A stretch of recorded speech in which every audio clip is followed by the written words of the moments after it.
All right.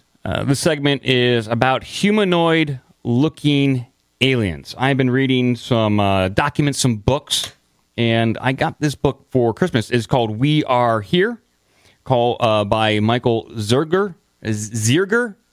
God, he has an alien name. Yeah, Zirger. And this goes over pretty thoroughly all the early contactees from, like, I would say in the 19th the 20th century. So we're talking about the 1940s, 1950s, very early contactees. And it's very well documented. This guy goes into witness accounts, early photographs, and dissects pretty much all the early stuff. And one of the common themes that I found out about that I guess I really didn't know is that a lot of the early contactees, when they were contacted, it was by humanoid-looking aliens. Aliens that pretty much look like you or I, Joe. They might be a little taller, might have platinum blonde hair.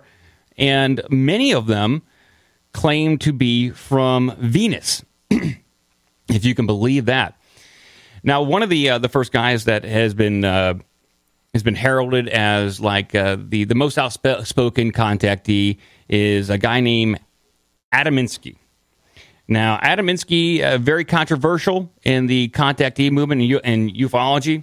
I'll just give you a little background on what his experience was. On the 20th of November, 1952, a Polish immigrant by the name of George Adaminsky and 6 of his friends made an expedition to look for UFOs in the Mojave Desert.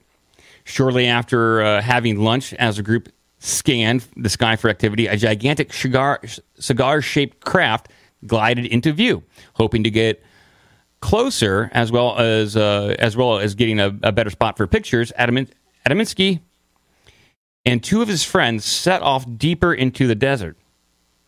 George managed to take several photos through his tripod-mounted portable telescope and wandered alone, trying to get a clearer shot. Before long, the silent silver craft rose into the sky and rocketed into space. But this was not his first close encounter, or this was not the end to his encounters. So that was like the first major encounter that he had. He had additional ones where his friends observed George walking up to a craft. His friends, like his 6 friends, were probably about a quarter mile, half mile away, and they observed him walking up to a craft. And this alien stepping out of the craft, interacting with George Adaminsky, and this alien claimed to be from Venus. Now, there's a lot of people. I know I'm going on what this guy is saying. There's been a lot of people that come out and say this guy's a fraud. He's a fake. Why Venus? So Venus, as we know, as what modern science tells us, is that Venus has a surface temperature of right around 700 degrees. That's a little too hot to live on. And Venus, since it's too hot to live on, these Venus people claim to live on the interior. And they came all this way to Earth to talk to us humans and to convey to us that, hey, you guys are ruining the environment. You guys are ruining Earth. Knock it off. They flew one planet over just to come talk to us. Now, Venus is the planet of love, too, if I understand. That's correct. Absolutely. George Adaminsky, he claimed that these guys, these aliens, are just like us. He called them space brothers. You know, like they are our brothers in the solar system, and that we should take their warnings very seriously. And he was part of the whole Contactee movement back in the 50s. Very like UFO cults kind of cropped up around America, and that movie Mirageman kind of was about that. But the CIA infiltrating these groups and trying to mislead them off one path. Then there is, let's see if I can bring up on the screen here eventually, but there's another one. So that was this one, and he, like Adaminsky, called that this guy from Venus Ortho. There's another one in the 50s of an account of a guy from Venus. His name was Valiant Thor, who contacted the U.S. government and met with Eisenhower. And he was allowed, and they interacted. This guy, Valiant Thor, interacted with the president and various high-ranking officials. He stated up front, "Say, hey, you guys are ruining the planet. Also, I can go ahead and help cure everyone in the world. I got the goods." And according to various records, there's a book called "Stranger at the Pentagon." It documents this entire thing. That this guy who looks remarkably like a human is working in the Pentagon, trying to get this good information out to people. Okay, that's very kind of him. That's that's very nice. Wouldn't that be the hardest thing in the world, though? You're coming in from some other planet to some other species and a culture, all those macro, micro levels of understanding. Can they just go ahead and they could just, like, you wouldn't think well, would be like shitting in the urinal or doing like they don't understand our culture? I would imagine that these space brothers, when they land down, they're gonna be like, "What the hell's going on? Look at this bullshit." Yeah, they don't want to deal. Like, I understand their sentiment. They want to come down. They want to help us humans. But if they observed us for even any length of time, they realize we're very hard-headed and we don't take advice very well. Look at this shit. They're just cruising around above us and just taking it all in, Space Brothers. You can determine that we don't take guidance very well. Boy, I done seen it all. Exactly. So, Valiant Thor, the other guy from Venus, he interacted with Eisenhower. Eisenhower liked this guy, so much so that he wanted to implement Valiant Thor's plan of trying to get the cures out for diseases and cancers and all kinds of ailments and sicknesses. They had a plan to roll this into the United States, and if these worked, then release it to the rest of the world. And even Nixon was on board with this stuff. And this is all in the 50s here. All right. And it's okay, in the 50s. Great. You had humanoid-looking aliens coming down to Earth, interacting with people, and there are people coming out speaking about this. And that takes me to like the third little interaction here of people with people on Earth interacting with people from Venus. And this is an article that we read on the show about the Brown Mountain UFO. This is about a furniture salesman. Oh, man, I had a Brown Mountain this morning. Exactly. I was going to take a picture. Oh, my God. Jesus Christ. Joke, Jim. That's all right. Shit! So, we Clown Baby brought this up on the show. And this is about a furniture salesman going to Venus. And so this guy, Ralph Lael, was near Brown Mountain. He visited the cave, found some weird stuff, went back, interacted with these guys from Venus. They took him on their spacecraft, and Ralph had sex with multiple Venus women, probably without protection. And that's the way you want to do it. Yeah, and came back for science and told the tale. This happened in the 1950s as well. Then they were way bigger whores back then. Yeah, this guy who could even space horse. How could you even wrap your head around this? Like a furniture salesman going out there and just having sex with humanoid-looking aliens. It's absolutely bizarre, and I understand people might want to make shit like this shit up, but obviously, wouldn't that discredit you as a furniture salesman? Your sales might plummet at this point. I don't know. He was banging cocktail waitresses 2 at a time. Yeah, okay. Well, he was banging Venetians, that's for sure. I don't even know if that's the proper term for They could be cocktail waitresses on Venus, too, part-time. So what I'm establishing here is like a good chunk of the early contactees were interacting with people from Venus. That's what they claimed. And then all of a sudden, it changed from humanoid-looking aliens to little green or little gray guys with large eyes. And there was really no, in popular culture, it shifted. It shifted from something that looked very human and relatable to something that was small and looked very alien. And if you had the CIA infiltrating contactee groups and leading them off what they believe was a real path to some sort of a UFO truth, I have to wonder how much hand they had into pushing the little gray man or the little green big-eyed aliens. And to what purpose? Is it because if they wanted to guide our perception? Is it too freakish to think about, like, oh, there are humanoid-looking aliens walking among us right now? That'd be much more of a national security threat than gray-looking aliens that are 3 feet high with huge eyes. And so it almost seems like the conversation on what an alien looks like was guided to something that is now stereotypically alien. And this will take me to this clip from the documentary Unacknowledged, which I have touched on before, but let's listen to this. They could pull it off. They could definitely pull it off. Right now, they have the technology to mimic the form, fit, and function of extraterrestrial UFOs. They have the technology, absolutely. It's seamless, and you can never tell the difference.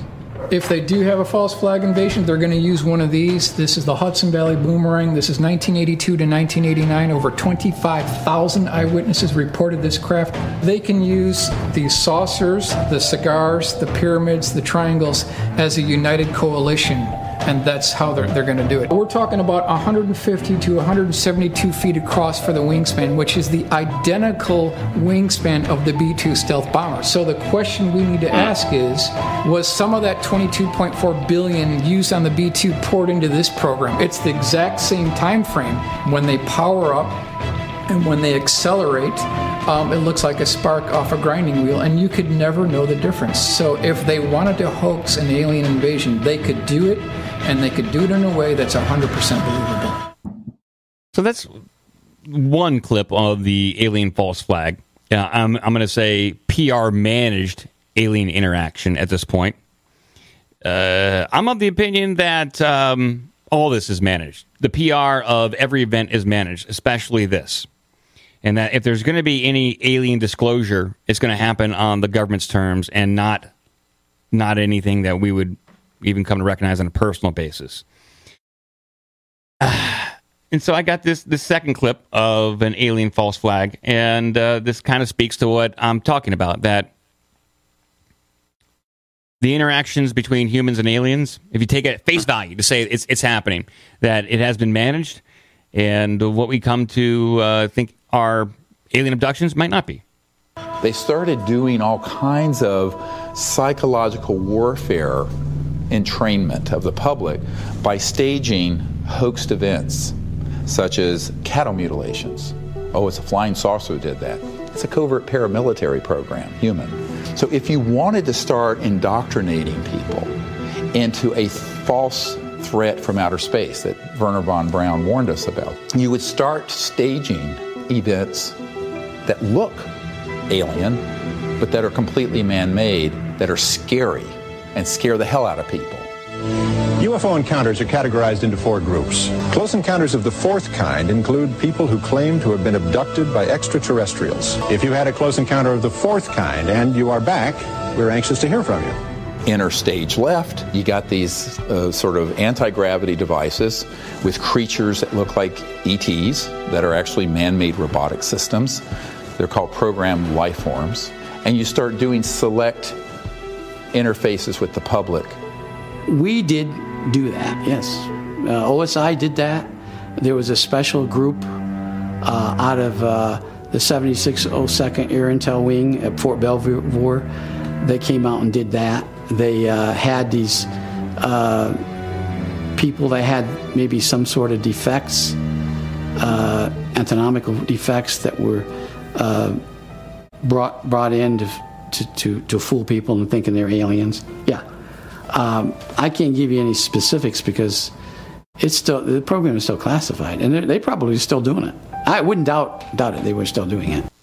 Okay, there we go. Alien false flag, a managed scenario. So if the UFO contact movement just kind of took off and they just let it go its course, then we would associate aliens being somewhat humanoid, just like us, probably much more easier for us as humans to identify with and to deal with on a personal level.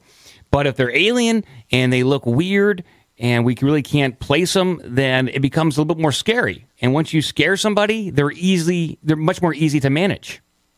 Mm-hmm. I think that's where we're at. Well, it's the whole. They did this for years. Of World War I, it was, we all have our enemies. World War II, we have our enemies in Germany. We have our enemies in Germany in World War I as well. And axis of evil becomes, fascism in World War II, and then it becomes communism. So we got to go fight in Vietnam and Korea and all this other stuff. And then, we have to fight the terrorists because the Soviet Union fell. So that's our new one.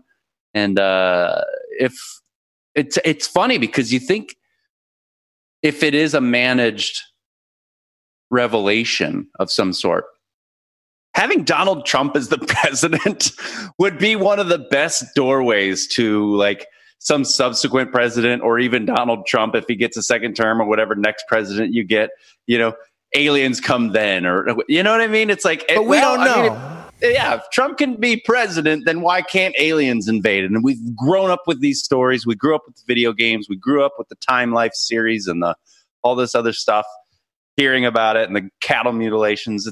I could see us. They're priming the pump. We've talked about that Werner von Braun assistant who said that was actually part of the plan.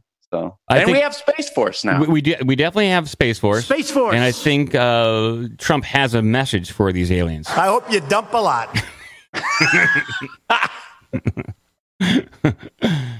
Up on screen right here, I have what what popular culture considers an alien, which is the book cover of a book called Communion by Whitley Strieber.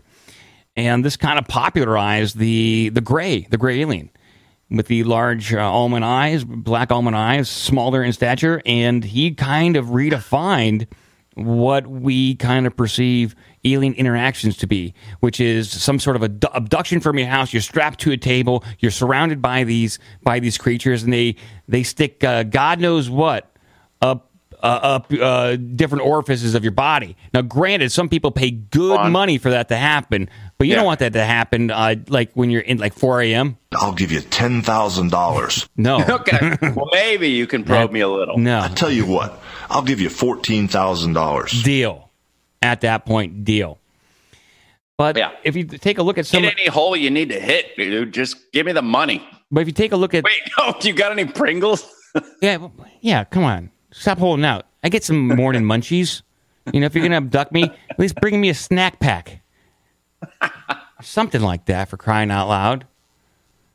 Like I had, let me bring up this ortho guy, and you can take a look at, so I brought up the Communion. You can take a look at what ortho looks like. In ortho, this looks like a long blonde hair guy. He kind of looked like a hippie walking out of what looks like a UFO that the Germans would have. And it's just, I honestly, I believe that this is a managed situation. And it's far more complicated than just aliens coming here, abducting people to do experiments. You'd imagine they would have gotten all their experiments done out of this by now, after a couple decades. That all the DNA they needed collected would have been collected. There's plenty of people. And you think, like, how many cows do you have to mutilate, or cattle, or whatever? Definitely. Yeah, they mutilated hundreds, if not thousands. They wanted inside every cow on Earth. How many people do you have to milk in order to have milked enough? Ooh. But and they drew all those cool things in the cornfields, so they got the crop circles going, and they left us art projects for when they killed the cows. Yeah, it left us all these mysteries to put together.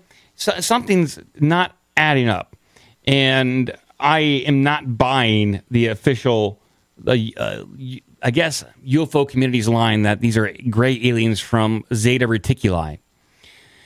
The phone lines are wide open, 614-388-9109. And now I will tell you something that is a little weird, Joe. I have a personal story.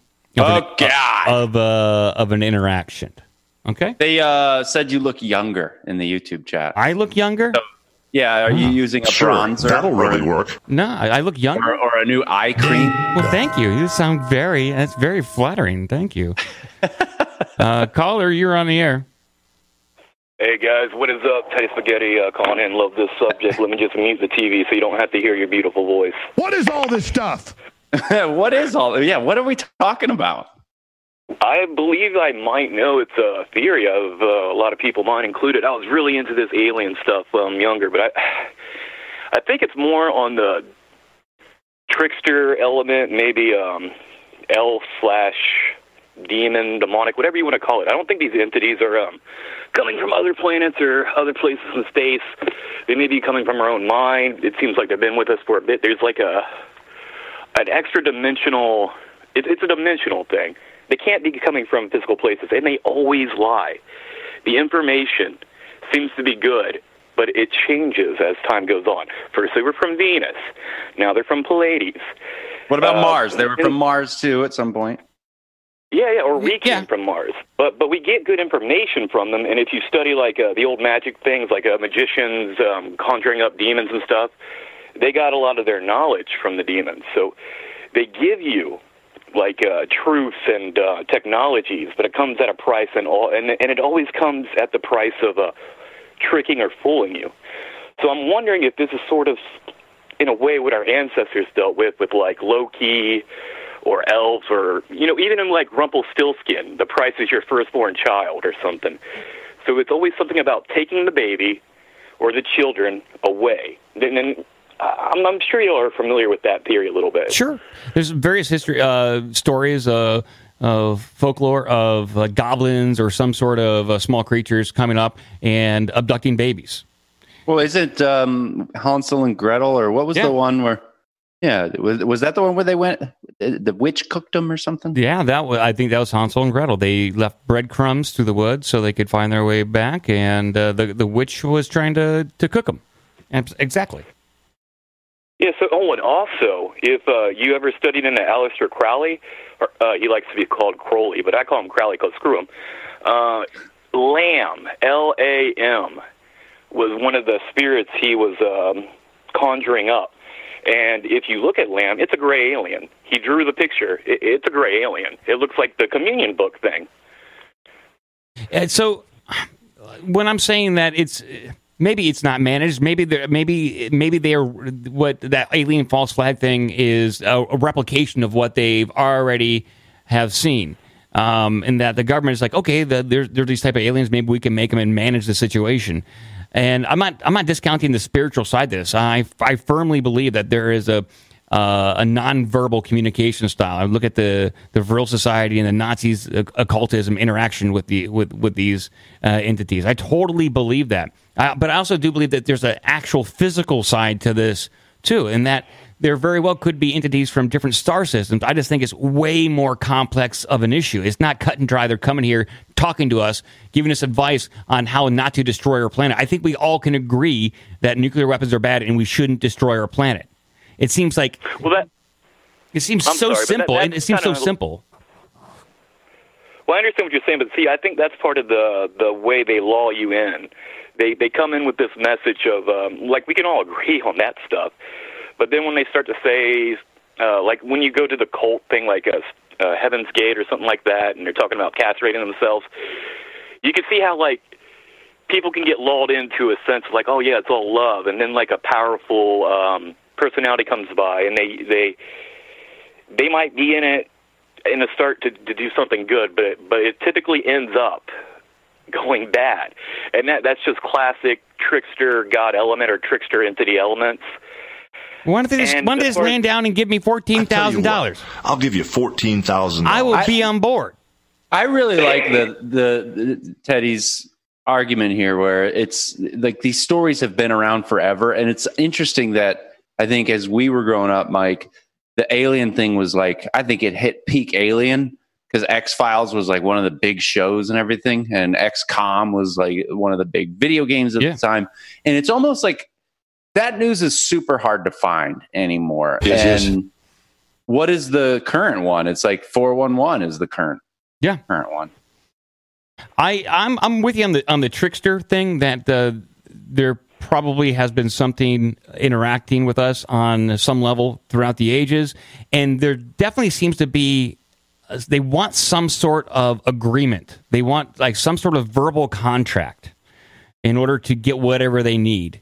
What else needs verbal contracts, though, Mike? What do you mean? Think about this. A verbal contract. So you enter into a verbal contract with these aliens. They need some sort of verbal agreement. It almost seems like a demon is asking you, do you agree to these terms and conditions? No.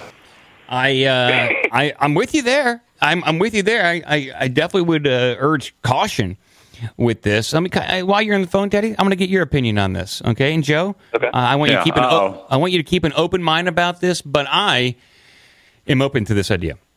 So Rihanna and I, we live next to a trail, a mountain, and we go out there hiking. Is it a brown mountain? Yes, it is. Thank you. Yes. It's very brown in color. More sandy brown, but brown. And when we first moved here, we would go out there and obviously walk the trails. And she had this encounter, like every time my fiance would go out there and walk, she would have this other person meet her. And this person was walking around with a baby on this mountain. And they met up like a few different times. And, very nice kind of dry interaction. And then she would just go off on her own. And then I started going out hiking with Rihanna Moore. And I had a couple encounters with her. And same thing. She was very nice, very dry, straight to the point, and also carrying a baby with her. And after the third interaction, I said to Nicole, I was like, I think this person's an alien. And since that time, since I mentioned that out loud, haven't seen her once. No. Yes. Yes. I don't know what that means. I know it's far-fetched. She probably got preoccupied with her life. But as soon as I announced it out loud, she is nowhere to be found. What do you think about that, Teddy? How do you like them apples? No. Well, I mean, if it is something off-world and maybe it had telepathy, why would it stop encountering you the moment you have it made? Is it that it doesn't want to be found out? That's also another curious thing about this whole alien phenomenon. If they are off-world, the greatest way to get the populace on their side would be to sort of uncloak themselves in a way that the governments can't attack or misrepresent. If they have all this mental telepathy, they could beam thoughts into the heads of the willing and receptive on Earth. You would think, at least. So I'm not too sure. That's one way. That's one way to go, I would say. But when we had Cynthia Larson on, talking about that kind of thing, once you observe it, does the behavior change? Does the environment change? There's so many different angles to this. Hey, Teddy, thank you for your phone call. Thanks for calling. You got anything else for us? One last little tidbit of information with aliens. I think even the author of Communion said this, that if you are in a abduction experience, like you feel like you're being abducted, the aliens are around you, you're paralyzed, a lot of people have reported actually praying makes it go away. So that might be another clue to what these things are. Ah, okay. But that's not all I got. Goblins. Worship my cock. All right. Well, thank you, Teddy. I appreciate your thoughts there. Have a good night. Yes, bye. Okay, thank you for your call. Stay warm. Nobody likes cold spaghetti. Yeah, sorry about all the cursing and profanity. This is a family show. We're actively trying to do a better job. Really, this is a family show. We're trying to do a better job at actually making this more of a family show. It's quite a chore. Are we? I'm not. Oh, we're doing our best. I guess we're doing our best. We're doing something. We're doing the best we can. Absolutely, we're doing the best we can. So we appreciate everyone keeping that in mind. Absolutely. We'll open up the phone lines again, then we'll move on to some other topics. 614-388-9109. I know this is a bizarre topic, humanoid-looking aliens, people from Venus. If there are parallel dimensions and parallel universes, who knows? Maybe they came from a parallel Venus. Caller, you're on the air, right? What's up, Mike, Joe? What's going on? Hi. Rob from New York. You're on the air. There he is, folks. Hey. Oh, load up. Talking about some alien cock? No. This is a family show, please. Excuse me. Family show. I'm serious. Alien humanoid penis. Yeah, well, we did just briefly talk about the guy, furniture salesman, who was taken up into a craft and taken to Venus to have sex with multiple people, probably without protection. Yeah. I guess you get space herpes or something, but you guys be careful. Oh, man, space herpes sounds bad. So, humanoid aliens is a strange thing. I like the concept of it, but I think in reality, aliens, if we were to ever meet them, would be far from humanoid. Probably. Real alien. I mean, it would be quite a coincidence if they evolved to what they look like, identically to us, maybe just some minor variations. That would be quite bizarre. Yeah. I mean, logic would say different environment, different type of evolutionary traits, and they wouldn't look anything like this. Now, in this book, we basis of their life form. In this book, We Are Here, it does document humanoid-looking aliens, but it is often mentioned that there are 56 different types of alien races interacting or in and around Earth. Some of them are insect-like, some of them are pure energy, but the humanoid ones got the most attention when they came down and interacted with us Earthlings here. Because basically, they look like us. So maybe it's great. Maybe our own consciousness is what's decoding it into something that we can make out. You know, like maybe they're not really humanoid, but the way they want our consciousness to observe it is that it'll present itself in a humanoid form. And maybe that's what's going on. Maybe they just, since they look like us, basically same height and weight, maybe they have some pretty awesome clothing. You know, maybe they could have some shoe technology. Yeah, exactly. I'm talking about fashion here, people. This looks like Star Trek or something like that. Can I tell you guys a story? Yeah. I've told very few people in my life. Yes, tell us a story, Rob. Oh, God, here we go. Oh, my God. This is a reptilian story. Okay. Uh-oh. There we go. I like it. Myself, as a child, I had I don't know that it was a reptilian encounter, or rather more like a visitation. So when I was a kid, I was probably 8, 9 years old, maybe. I was sick, had flu, had a high fever. My mom was taking care of me, you know, as moms do for their children. And I had an experience. I was laying in bed, and my mom was like old school. Like she'd get the whole, you know, get the dish rag and put it on you with Vicks Vapo Rub and put alcohol on it and all that. So as I was laying in bed, my mom was like, "Hold on, I'll be right back. Let me go wet this rag, put some alcohol on this rag to help you with your fever." Hold on. And are we ready? No, go ahead.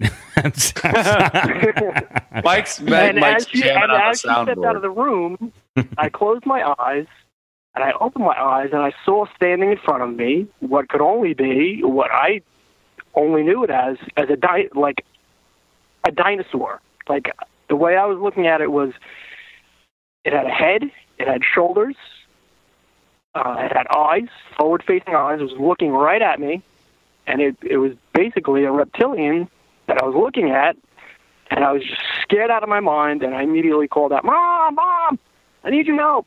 And she came running back in the room. She's like, "What's wrong? What's wrong?" And obviously nothing was there when she came back. She's like, "What is wrong? Why are you calling me?" I'm like, "Mom, I just saw a disgusting monster. I just saw like a dinosaur monster." And she's like, "Oh, you know, my poor baby, you got a fever and this, that, and the other." So I don't know if this experience I had was something that was like a consciousness or a mental experience, or something physical, if I actually did see something there. What color was the skin, for crying out loud? Maybe it was a hallucination because I was sick. What color was the skin, Rob? Greenish. He had green skin. Yellowish type of skin. He has gray skin. Now, a couple of years later, I've always been in UFOs. even after that, as a little kid, I was into weird stuff, into UFOs, reading UFO books from like the age of like 11 or 12. Later on in high school, there was a book I read. I don't know if you've ever heard of this book. If you get a chance, look it up. It's called Aliens: The Final Answer. And in this book, the guy talks about an advanced reptilian humanoid. He thinks that's what these reptilian beings are. And there's a hypothesis out there that dinosaurs could have advanced into this reptilian humanoid, and like there's like this picture out there of this, hypothesized being. And when I saw this thing, I was like, my fucking God, that's exactly what I saw. At age 8 or 9. So you're saying that the dinosaurs didn't go extinct; they simply just evolved, and that's the reptilian aliens that people seem to encounter sometimes? Yeah, that's a hypothesis. I like it. I don't know. I don't know if that's real. I don't know if what I saw was a hallucination. To this day, I'm just like, it boggles my mind. Well, whatever it was, it scared the hell out of you. Yeah. Oh, absolutely. Well, can I ask a question? And I don't want this to offend you. Go ahead. Was it hard being a crack baby? I'm just kidding. It was absolutely very, very trying times. No, that's pretty fucked up. But like, okay, so how old again were you when this happened? Probably like 8 or 9 years old ish.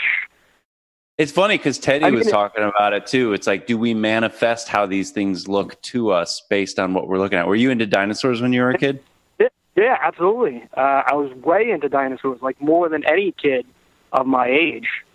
Yeah. So I don't know if that had something factored into it. That to me seems like when I was growing up, there was Land of the Lost. I don't know if you remember the show Land of the Lost, and we had like these reptilian guys on there. So maybe I saw something like that and hallucinated it. I don't know. I'm the Scully to Mike's Mulder on the show for the most part. So yeah, I think it's that's where I go with it. I'm with you though. I'm with you all the way. I believe Mike wants to see the genitals. Did you look at the genitals? Did you look at that? No, I didn't get a good look at the cock. Come on. I was too busy. You know what? He was young, Mike. He wasn't much about the functionings of the cock. Yeah, well, next time. Please. We're trying to spread the message for people when you have these encounters. Do what matters, okay? Get your phone out. Examine the junk. Yeah, it's the only way to be sure, okay? Boner. Well, hey, thank you, Rob. Get out of here, why don't you? You rascal? Yeah. You rascal. All right, have a good night. Just blow me up on the way out. Right. What was the other one from the Die Hard dub? We got the MFers one? Yippee-ki-yay, Mr. Falcon. Yippee-ki-yay, Mr. Falcon. You're not such a rascal after all. You rascal, get out of here, Rob. You're not such a rascal after all. Yeah, Mr. Falcon. All right. We don't know if his last name is Mr. Falcon. Rob Falcon. That's a pretty cool name, if it is. That's a pretty good name. It's a good porn name. All right. Well, there's some humanoid alien discussion, some talk, just some of the things that I've been reading and thinking about. And that's it. Joe, you have any closing thoughts before we move on? No, I think you did a good job with that one. I think you brought a whole thread through the entire UFO thing that we've been able to talk about for years. So that was interesting, and I definitely like Teddy's take on it. So it brought a lot of anthropological and cultural sort of information in it. You know, like if these stories have been going on for years, it must be something doing it. Yeah, and I'm with him there. Teddy had a great call. Rob had a mediocre call, but still pretty good. And God, you're hard. I'm joking, Rob. Thank you for calling in. Thank you for sharing that story with us too. You big time. I know you haven't told many people that. I'm sure it's kind of weird. Like I'm trying to be much more open with my experiences and beliefs. No one wants to be seen as a crazy loon. And I don't like talking about. Like, I do a podcast. You do a podcast? What is it? I'm not going to tell you I do a podcast. I don't want you to think the things. I could probably publicize the shit out of the podcast, and maybe I should, but sometimes I'm worried. Is like, are people gonna? You know what I mean? I'm right there with you. And like, I just went on record saying that, I encountered a woman on a mountain who I believe is an alien, and they could put you in some kind of a facility for this. Yeah, I could go straight to the head of the line at the FEMA camp. Like, I'm the first one that needs to go in. No windows in his room. I'm just telling you the thoughts that go through my head when I'm out there. These are like the regular thoughts I have. Oh boy! And this is where we're at, people. Oh yeah, exactly. Let's move on to some other stuff, Joe. Here we go. If you want to join the Slack or Discord, give us an email at ourbigdumbmouth@gmail.com. Check out obdmpod.com for all the social media and donation links. Be a part of the magic.